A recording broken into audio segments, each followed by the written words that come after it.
ఇది వచ్చేసి అయితే మార్నింగ్ మినీ బ్లాగ్. మార్నింగ్ అయితే టిఫిన్ చేసిన తర్వాత గిన్నెలన్నీ అయితే కడిగేసుకున్నాను. దాంతోపాటు లాస్ట్లో అయితే కుండ అయితే కడిగేసుకుని అందులో అయితే బియ్యం అయితే కడిగేసి మధ్యాహ్నం కోసం అయితే పెట్టేసుకున్నాను.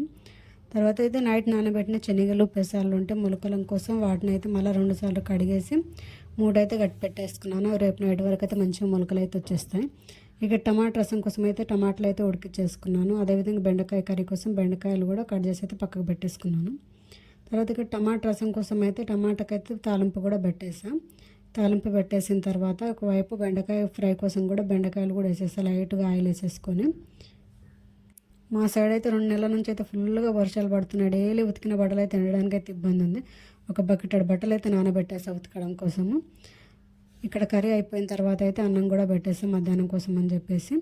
అన్నం పెట్టేసి బట్టలు ఉతకడానికి అయితే వెళ్ళిపోయా. నేను బట్టలు ఉతికేసి వచ్చేలోగా అన్నం కూడా రెడీ అయిపోయింది మంచిగా మధ్యాహ్నం లంచ్లోకి. వీడియో నచ్చితే like and subscribe. Thank you for watching.